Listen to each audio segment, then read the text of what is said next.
Review the upgrade of distribution transformers. Based on distribution system topologies, load, flow and dissolved gas analysis. Abstract distribution transformer is one of the critical and most expensive electrical components in the power system, which is mainly to step down and regulate the voltage to the load's side. In many industrial business, e.g. energy and petrochemical companies, sudden loss of a transformer can threaten the operation continuity where unplanned repair or replacement of a transformer is time-consuming that can't be tolerated. In case of total electrical power outage, the firm could be out of business. Therefore, several aspects are available to evaluate the conditions of oil-immersed transformer based on selected distribution topology, dissolved gas analysis, DGA, in addition to applying load flow and contingency analysis through computer software. This paper presents a review of the performance of electrical network when an oil-immersed transformer in service or out of service. It also reviews the use of transformer dissolved gas analysis to diagnose transformer faults in early stage. Keywords: distribution transformer, dissolved gas analysis, DGA, load flow, distribution system topologies. Introduction. Solving power flow equations in distribution system requires the modeling of three major electrical components such as the voltage sources, representations for electrical cables and transformers, and the loads. 1. Three-phase transformers can be modeled by series and shunt admittance blocks to reflect the copper leakage and core losses respectively. 2. There are several considerations in transformer selection, such as type of winding connection, the phase difference between the primary and secondary, tap changer and power rating. 3.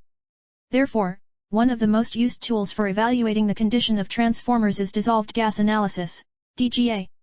It helps to identify and detect the deficiencies in the transformers after years of operation by analyzing the oil quality and the dissolved combustible gases inside the transformers.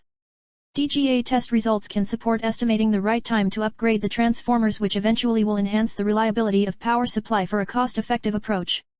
When one aged transformer in electrical network got damaged and became out of service, there will be impact on the overall power flow that reaches the loads. Depending on the optimization of the power distribution topology, the outage of one transformer can cause complete, partial, or no outage to the load service.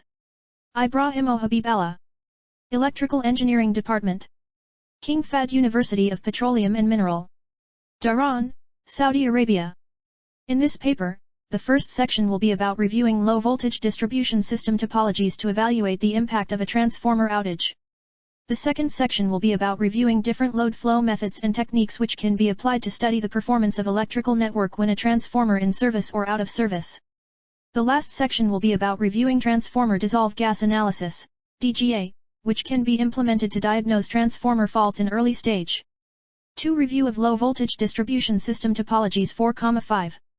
Selecting the best topology option for the power distribution system depends on the load requirements to satisfy the desired level of power supply reliability.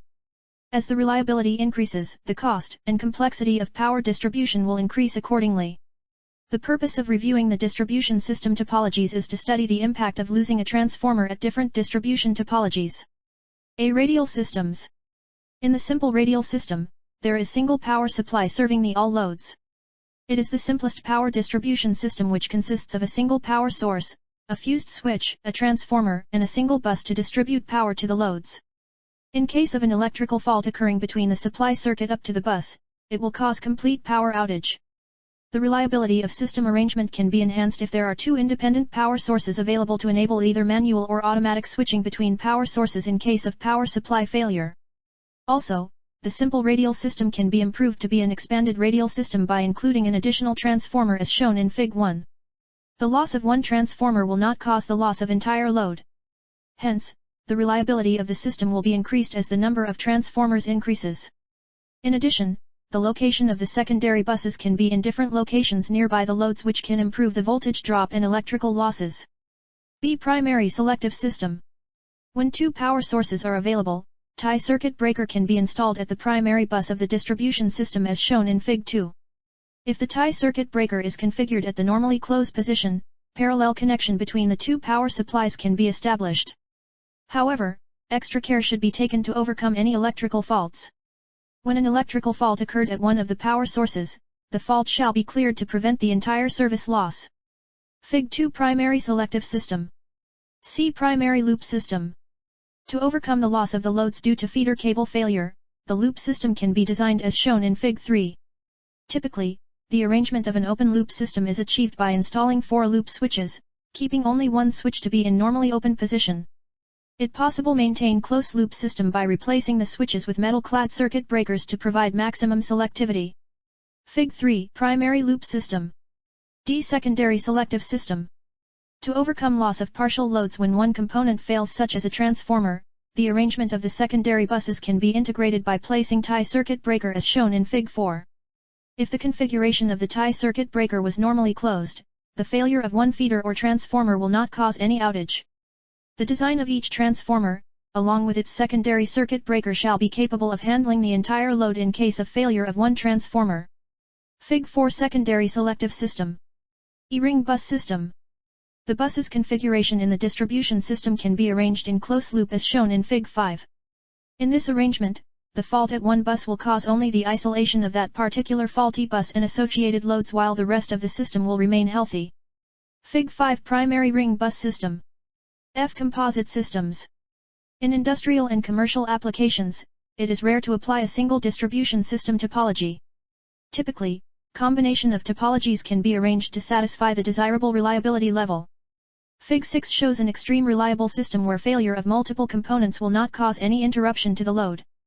3. Review of load flow methods. The load flow analysis during the outages of generators and branch circuits can be calculated either offline or online for planning and controlling studies, respectively. 6. The solution of nonlinear power flow equations can be classified as coordinate method such as Gauss-Seidel, or classified as a gradient method such as the Newton-Raphson, can&r, method. 2. Solving load flow nonlinear equations using the Gauss-Seidel method requires high numbers of iterations to converge to the desired accuracy, where the number of iterations is proportional to the number of buses in the network. 7,8. Another drawback of the Gauss-Seidel method is that it suffers from divergence, especially when the admittance matrix is ill-conditioned. 8. For highly complex systems, the Newton-Raphson method can solve the nonlinear power flow equations with few numbers of iterations, despite the computation time of linearizing nonlinear equations at initial estimated conditions and constructing Jacobian matrix 1. can&r is well known for its convergence properties.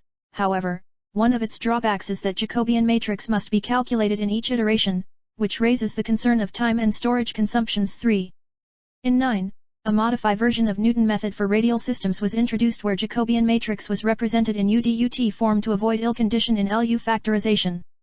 One of the suitable load flow calculation methods that can be implemented for online and offline solutions regardless the size of the network is the fast decouple technique. 3.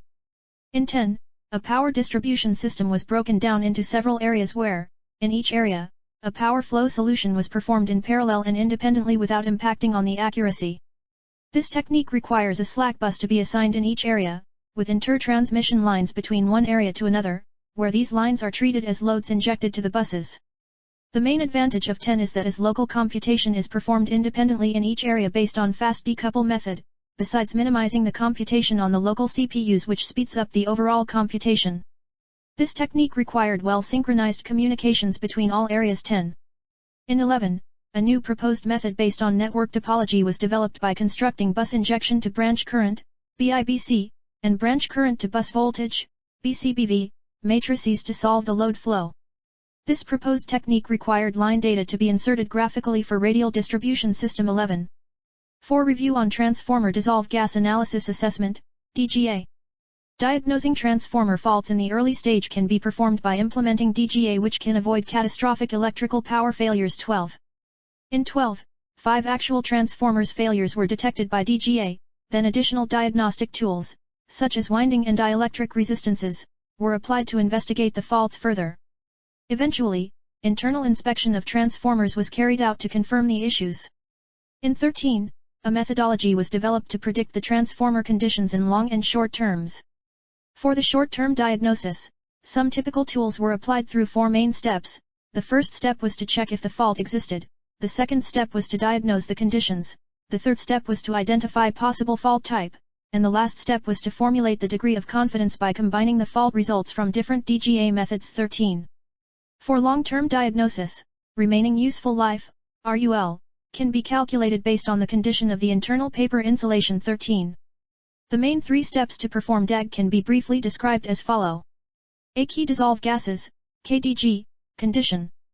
Based on IEEE 57.104 and IEC 60599, measuring the concentration of several gases can predict the faults in oil-immersed transformers. 14. These gases can be classified into 3 categories: 5 gases for hydrogen and hydrocarbon, H2, CH4, C2H2, C2H4, and C2H6, 2 gases for carbon oxides, CO, and CO2, and 2 gases as non-fault gases, O2, and N2. 15. In general, there are 3 common technologies for measuring KDG: a spectroscopic system, which is based mainly on analyzing molecular mass, optical technology, which is based on light absorption, and solid-state technology, which is based on change of chemical or physical property of gas sensors. 16. In 14, a unique optical method is applied to measure KDG through an infrared spectroscopic method called binary zone plate, BZP, which is cost-efficient and consists of simple comparing with 2 well-proven spectroscopic methods known as Fourier transform infrared spectroscopy, FITIR, and photoacoustic spectroscopy, PA. B. Determine the existence of the fault. To evaluate the normality of transformer conditions based on individual and total KDG concentration, there are 4 classified conditions, starting from normal transformer condition 1 up to severe transformer abnormality condition 4. 17. Table 1 and 17 used as start point if there was no DGA history record for transformers to evaluate transformers conditions. Then, the rate of gas generation shall be calculated to apply Table 2 or Table 3 in 17, where the increase of gas rate will indicate that the fault is still active and proper action shall be taken. When the gas concentration is high, such that transformer condition is classified as condition 4, it is recommended to take the transformer out of services and perform an internal inspection. 17,18. C. Estimate the type of the fault.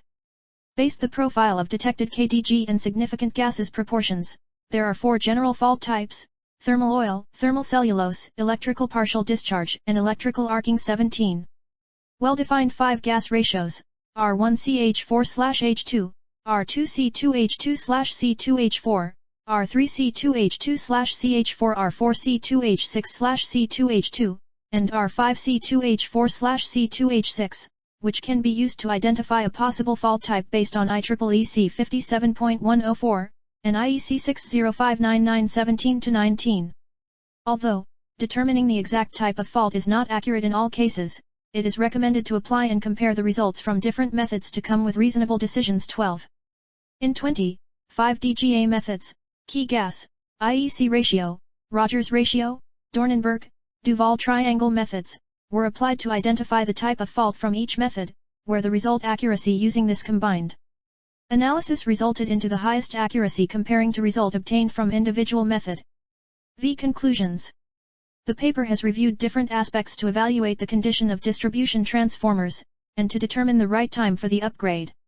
The load flow in different power distribution topologies can be studied to evaluate the impact of transformer outage on the power delivered to the loads.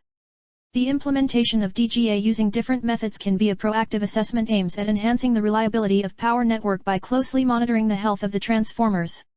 Acknowledgement. The authors acknowledge the support of King Fahd University of Petroleum and Minerals in conducting this research work.